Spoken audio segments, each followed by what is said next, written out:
He is a high priority ad this week, and if anything, he is the number one ad I would focus on this week.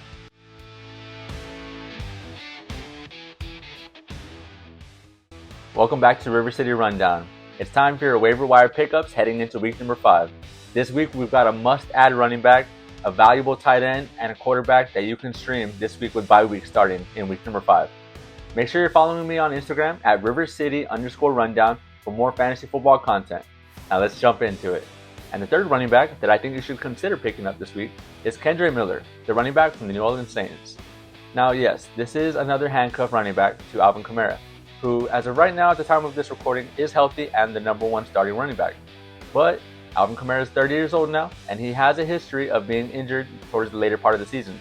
With Kendre Miller's touches going up more and more each week, and with him being more involved in the total offense, I think that he is a guy who is a viable option in the event that Alvin Kamara does miss any time. And again, he's a guy who is just a handcuff to Alvin Kamara in a Saints offense that is pretty dry of playmakers. The second running back that you need to consider this week adding to your team is Rachaad White. Rachaad White is only rostered in about 48% of leagues, and he's an elite handcuff to Bucky Irving. On Monday, Bucky Irving popped up on the injury report, and it was said that he had an MRI done. Now, those fantasy managers of Irving didn't really have any idea that he was hurt to begin with. In the event that Bucky Irving is set to miss any time whatsoever, Rachaad White will slip into a role that he's all too familiar with. He's going to be utilized around the goal line, and he will be the pass catching back. I think that you want to have a guy like Rachaad White on your team's roster just in case anything happens to Irving and he misses a couple weeks here and there. He's a 3-down running back in an offense that throws the ball around to multiple playmakers, and they're often at the goal line in scoring position. He has a more medium level of priority, but if a guy like Woody Marks is taken, feel comfortable going Rachaad White's direction.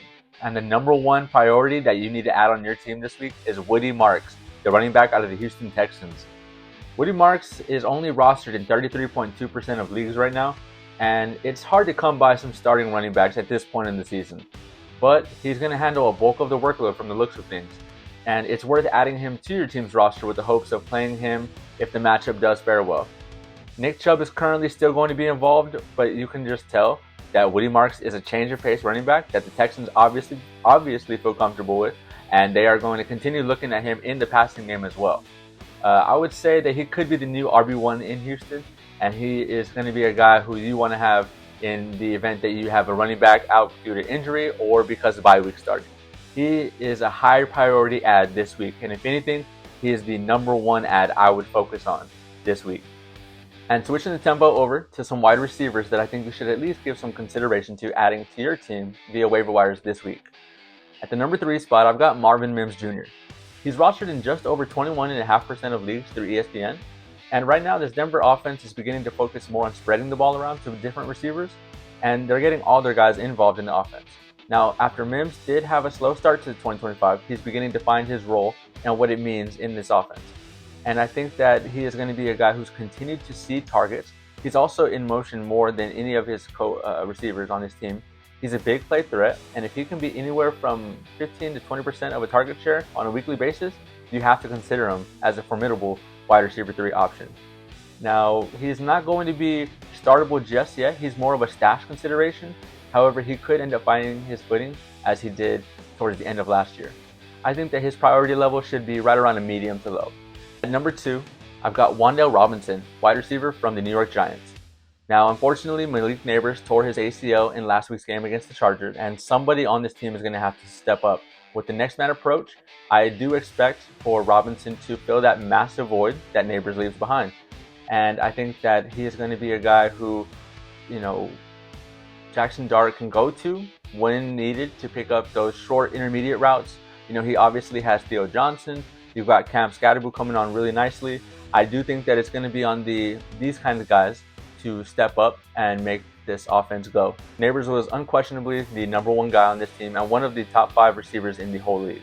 So there's going to be a lot of targets to go around since the absence of Neighbors, but I think Robinson should find himself as a strong flex option with low-end wide receiver 2 upside, depending on how much volume he sees from his rookie quarterback. The priority level on Robinson being added to your team should be somewhere right around a medium in my opinion. And onto my number 1 receiver that I think is worth an add on your team, at least as a bench stash for the meantime, is Romeo Doubs, wide receiver from the Green Bay Packers. As you may have seen on Sunday night in that shootout that went to overtime, it unfortunately ended in a tie, and I think as football lovers, we would have loved to have seen that game go just a little while longer. Romeo Doubs made himself known once again. He is the most veteran wide receiver on this team currently. He has the most end zone targets, the most receiving yards. He caught 3 touchdowns that night.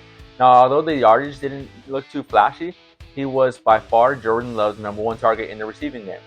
Rostered in just about 36.5% of leagues on ESPN, I think that in an offense that runs through Josh Jacobs, Romeo Doubs is a guy who, depending on matchup, will be a viable flex option with bye weeks here and with injuries bound to happen to guys you drafted early on.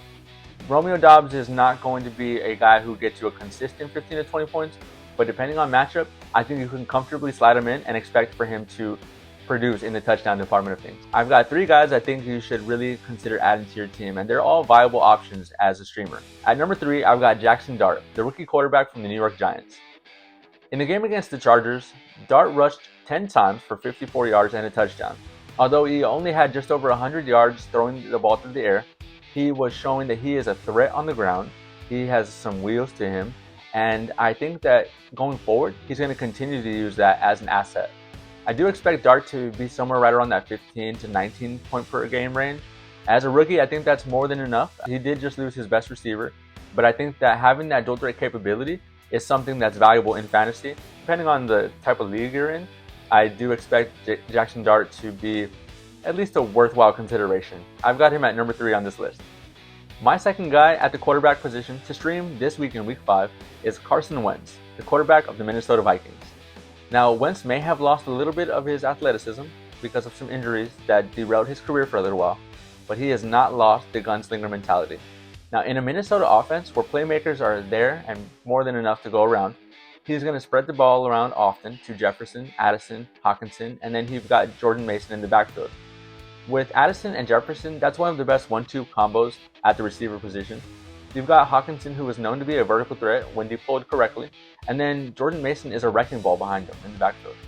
I think that this will allow Carson Wentz to see some success if he does remain the starter for a few more weeks going forward, as JJ McCarthy is still recovering from the high ankle sprain he sustained in week number 2. I would expect for Carson Wentz to remain a viable option, but more of a low-end priority level. If you do need a quarterback to stream this week, feel comfortable putting in Carson Wentz as the Vikings go up against the Browns in week number 5. The #1 quarterback option that I think should be on your team if you need to stream a quarterback in week number 5 is Matthew Stafford. This Rams offense is a high-powered, potent offense with all the tools at skilled positions that are needed to put up points in bunches. And even though Stafford adds no value with his legs, the ability to put up 300 or more passing yards on any given Sunday is an intriguing aspect to his game. With Puka Nacua, Devontae Adams, and Kyron Williams in the backfield, you've got more than enough to make sure that this team is moving down the field and scoring points when needed. I think that this is an offense that is not talked about quite enough, but with Puka Nacua having a breakout year and the best of his career so far, Matthew Stafford is at the center of it all.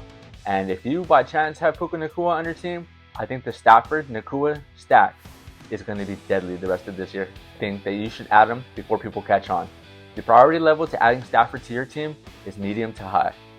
I've got 3 names for you at the tight end position, and I know it's been a pretty bleak outlook for tight ends this year, but 3 names of guys that I think are worth considering if they're not rostered already in your league.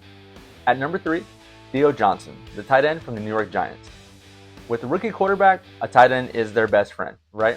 Theo Johnson is who they're going to continue spreading the ball around to, and with the absence of neighbors, there is plenty of touches to go around. I think that Johnson may be in line to see his touches increase dramatically, and if you need a guy who can fill the void, just feel comfortable knowing that he will see the targets. Rostered in just over 1.5% of leagues, I think that he's a streaming option only. If you need a guy to stream for 1 week, I think Johnson can get the job done. The priority level is pretty low, but he's just a guy who I think is a better option than some tight ends that are available in most leagues. The second tight end is a guy I feel pretty confident in. He's seen 7 targets in each of the last 2 games. He's rostered in just over 22% of leagues right now. I've got Brenton Strange, the tight end from the Jacksonville Jaguars. Now, although we have not seen too many bright spots for pass catchers in this Jaguars offense, Brenton Strange remains one of Trevor Lawrence's top targets. As a matter of fact, he is his top target, and he continuously sees 5 or more targets in each game. He's caught 6 of 7 targets in both of the last 2 games for at least 45 yards. Brendan Strange can be a fringe tight end too in a given week, and I think that he not only deserves to be a streaming option, but potentially somebody who you stash on your bench in the event that an injury presents itself. I think the priority level with Strange should be medium, and I would feel comfortable adding him to my team and keeping him there for the foreseeable future. The number one tight end that needs to be rostered and added to your team this week is Darren Waller. Currently rostered in 9.8% of leagues on ESPN, I think that Waller, who came on in a big wave, by the way, with 2 scoring touchdowns in his first game back of the season, he is a guy who is going to see plenty of targets, especially with the absence of Tyreek Hill due to the horrific leg injury that he sustained on Monday Night Football. I think that there's going to need to be a lot of help in the pass catching department, and now Jalen Waddle as the premier wide receiver 1 in Miami. I expect the Dolphins to deploy Darren Waller in a multitude of ways and to have him utilized to stretch out the defense. Similar in a way to how they used Jonnu Smith last year is how I think that the best case scenario is for Darren Waller the remainder of the season. And now at defense, I've got 3 teams that are worth consideration for streaming if your team is on a bye week or they have a really tough matchup. At number 3, the New York Giants. As they face off against the New Orleans Saints and Spencer Rattler at the head of it, I think that the Giants have a sneaky good pass rush, and they are going to be putting a lot of pressure on Spencer Rattler and the Saints. Giants have 10 sacks through 4 games this season and have allowed under 24 points in every single game except for that Week 2 matchup they went up against the Dallas Cowboys. I think the Giants are more than capable of stopping this Saints offense, and they might have a few more takeaways to say about it, as well as some sacks to pair along with it. And the number 2 defense that I think is worth streaming this week is the Cleveland Browns. They are a good real-life defense, and this week is the week that they're good in fantasy football as well. Rostered in just about 3.6% of leagues on ESPN, the Browns are facing the Minnesota Vikings in week number 5, who will have Carson Wentz most likely as their starting quarterback. Now, Wentz is a gunslinger, as I mentioned previously, but this Browns pass rush is elite, and I think Myles Garrett is going to be in the backfield often. I think that he's going to force a lot of decisions by Wentz, which will lead to turnovers. This is the week that I see this pass rush getting home 3 to 4 times at least. I think that Carson Wentz is going to turn the ball over in a multitude of ways, and unfortunately for the Vikings, I think that the Browns are going to have their handprints all over this game in a defensive matchup. I would say that this is the week you can feel comfortable starting that Cleveland Browns defense.